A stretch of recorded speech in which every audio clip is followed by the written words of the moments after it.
ಬೆಣ್ಣೆನಗರಿ ದಾವಣಗೆರೆಯಲ್ಲೂ ಕೂಡ ಕಲ್ಲು ತೂರಾಟ ಆಗಿತ್ತು ಗಣೇಶೋತ್ಸವದ ವಿಸರ್ಜನೆಯ ಸಂದರ್ಭದಲ್ಲಿ. ಈಗ ಇದೇ ವಿಚಾರಕ್ಕೆ ಸಂಬಂಧಪಟ್ಟಂತೆ ಮತ್ತಷ್ಟು ಮಗದಷ್ಟು ವಿಡಿಯೋಗಳು ಹೊರಬೀಳ್ತಾ ಇದೆ. ಮಟ್ಟಿಕಲ್ ಬಡಾವಣೆಗೆ ನುಗ್ಗಿ ದಾಂಧಲೆ ನಡೆಸಿದ್ರು ಕಿಡಿಗೇಡಿಗಳು. 40ಕ್ಕೂ ಹೆಚ್ಚು ಪುಂಡರು ಏಕಾಏಕಿಯಾಗಿ ನುಗ್ತಾರೆ, ದಾಂಧಲೆಯನ್ನ ಮಾಡ್ತಾರೆ. ಕೈಯಲ್ಲಿ ದೊಣ್ಣೆಯನ್ನ ಹಿಡಿದು ಸಿಕ್ಕ ವಾಹನಗಳ ಮೇಲೆ ಮನಸ್ಸೋ ಇಚ್ಛೆ ದಾಳಿಯನ್ನ ಮಾಡ್ತಾರೆ.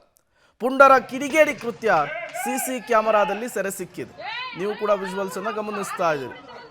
ಅವರು ಸಂಗ್ರಹಿಸಿಟ್ಟಂತಹ ಬಿಯರ್ ಬಾಟಲ್ಗಳು, ಅವರು ನಡೆಸಿದಂತಹ ಕಲ್ಲಿನ ದಾಳಿ ಆಗಿರಬಹುದು, ಎಲ್ಲವನ್ನೂ ಗಮನಿಸ್ತಾ ಇದ್ರೆ ಇದು ಕೂಡ ಪೂರ್ವ ನಿಯೋಜಿತಾನ ಅನ್ನುವಂತಹ ಪ್ರಶ್ನೆ.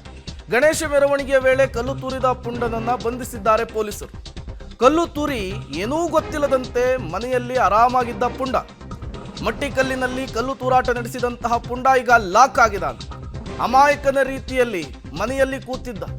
ಈ ಘಟನೆಗೂ ನನಗೂ ಯಾವುದೇ ರೀತಿಯ ಸಂಬಂಧ ಇಲ್ಲ ಅನ್ನೋದು ಇಲ್ಲದೇ ಇರುವ ರೀತಿಯಲ್ಲಿ ಆತ ಆರಾಮಾಗಿದ್ದ. ಈಗ ಒಂದು ವಿಡಿಯೋ ವೈರಲ್ ಆಗಿದೆ. ಅದರಲ್ಲಿ ಆತ ಕಲ್ಲು ತೂರಾಟ ಮಾಡಿರುವಂತಹದ್ದು ಸೆರೆ ಸಿಕ್ಕಿದೆ. ಆ ವಿಡಿಯೋ ಆಧರಿಸಿ ಪೊಲೀಸರು ಈಗ ಆ ಯುವಕನನ್ನ ಅರೆಸ್ಟ್ ಮಾಡಿರುವಂಥದ್ದು. ಈ ಮೂಲಕ ದಾವಣಗೆರೆಯ ಗಲಭೆಗೆ ಸಂಬಂಧಪಟ್ಟಂತೆ ಮತ್ತಷ್ಟು ಮಗದಷ್ಟು ವಿಡಿಯೋಗಳು ಸಾಕ್ಷ್ಯದ ರೀತಿಯಲ್ಲಿ ಸಿಗ್ತಾ ಇರುವಂಥದ್ದು.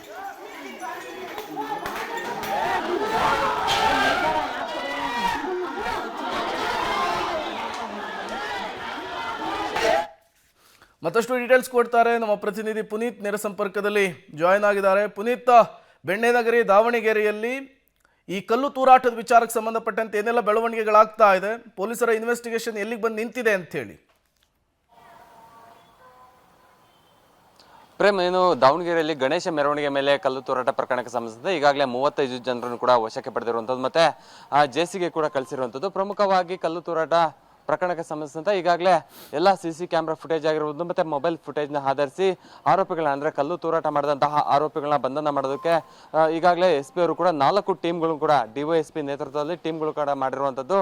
ಯಾರು ಆ ಮೊಬೈಲಲ್ಲಿ ಆಗಿರ್ಬೋದು ಮತ್ತೆ ಸಿಸಿ ಕ್ಯಾಮ್ರಾ ಫುಟೇಜಲ್ಲಿ ಯಾರ್ಯಾರು ಇರ್ತಾರೋ ಅಂದ್ರೆ ಕಲ್ಲು ತೂರಾಟ ಮಾಡಿದಂತಹ ಆರೋಪಿಗಳನ್ನ ಈಗಾಗಲೇ ಸೆರೆ ಹಿಡಿಯುವಂಥದ್ದು. ಯಾಕಂತ ಹೇಳಿದ್ರೆ ಕಲ್ಲು ತೂರಾಟ ಮಾಡಿದಂತಹ 2 ಕೋಮಿನ ಯುವಕರನ್ನು ಕೂಡ ಈಗಾಗಲೇ ಬಂಧಿಸಿರುವಂಥದ್ದು. 35ಕ್ಕೂ ಹೆಚ್ಚು ಜನರನ್ನು ಬಂಧಿಸಿರುವಂತಹ ಪೊಲೀಸರು ಕೂಡ ಅವ್ರನ್ನ ಈಗಾಗಲೇ ವಿಚಾರಣೆ ಕೂಡ ನಡೆಸಿ ಅವರ ಜೊತೆಗೆ ಯಾರ್ಯಾರು ಇದ್ರು ಅನ್ನುವಂಥದ್ದು ಎಲ್ಲವೂ ಕೂಡ ಮಾಹಿತಿಯನ್ನು ಕೂಡ ಈಗಾಗಲೇ ಕಲೆ ಹಾಕುವಂತಹ ಕೆಲಸವನ್ನು ಕೂಡ ಮಾಡ್ತಾ ಇದ್ದಾರೆ. ಪ್ರಮುಖವಾಗಿ ಇದೊಂದು ಪೂರ್ವ ನಿಯೋಜಿತ ಗಲಭೆ ಅನ್ನುವಂಥದ್ದು ಮೇಲ್ನೋಟಕ್ಕೆ ಕಂಡುಬರುತ್ತೆ. ಯಾಕಂತ ಹೇಳಿದ್ರೆ ಸಿಸಿ ಕ್ಯಾಮ್ರಾ ಫುಟೇಜ್ ಆಗಿರ್ಬೋದು ಮತ್ತೆ ಮೊಬೈಲ್ ಫುಟೇಜ್ಗಳನ್ನ ನಾವು ನೋಡ್ತಾ ಇದ್ರೆ ಇದು ಕೇವಲ ಮಕ್ಕಳನ್ನು ಬಳಕೆ ಮಾಡಿಕೊಂಡು ಈ ಎಲ್ಲ ಗಲಭೆಗೆ ಮಾಡಿದ್ರ ಅನ್ನುವಂಥ ಒಂದು ಪ್ರಶ್ನೆ ಕೂಡ ಉದ್ಭವ ಆಗುತ್ತೆ. ಯಾಕಂತ ಹೇಳಿದ್ರೆ ಅರಳಿಮರ ಸರ್ಕಲ್ ಅಲ್ಲಿ ಮೊದಲನೇ ಬಾರಿಗೆ ಒಂದು ಕಲ್ಲು ತೂರಾಟ ಆಗುತ್ತೆ. ಕಲ್ಲು ತೂರಾಟ ನಂತರದಲ್ಲಿ ಪೊಲೀಸರಿಗೆ ಆ ಕಲ್ಲು ಬೀಳುತ್ತೆ, ಅವರು ಕೂಡ ಆಸ್ಪತ್ರೆಗೆ ಸೇರ್ತಾರೆ. ಅದಾದ ನಂತರದಲ್ಲಿ ಅಲ್ಲಿರುವಂತಹ ಮುಸ್ಲಿಂ ಮುಖಂಡ್ರೆ ಅವ್ರನ್ನ ಅದನ್ನೆಲ್ಲ ಕಂಟ್ರೋಲ್ ಮಾಡೋದಕ್ಕೆ ಹೋಗ್ತಾರೆ, ಕಂಟ್ರೋಲ್ ಮಾಡ್ತಾರೆ.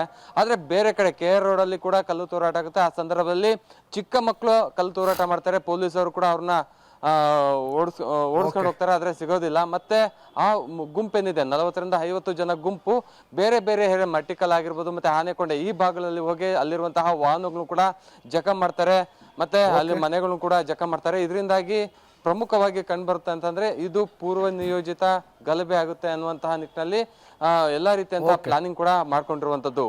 ಓಕೆ, ಥ್ಯಾಂಕ್ ಯು ಪುನೀತ್ ತಮ್ಮೆಲ್ಲ ಮಾಹಿತಿಗಾಗಿ.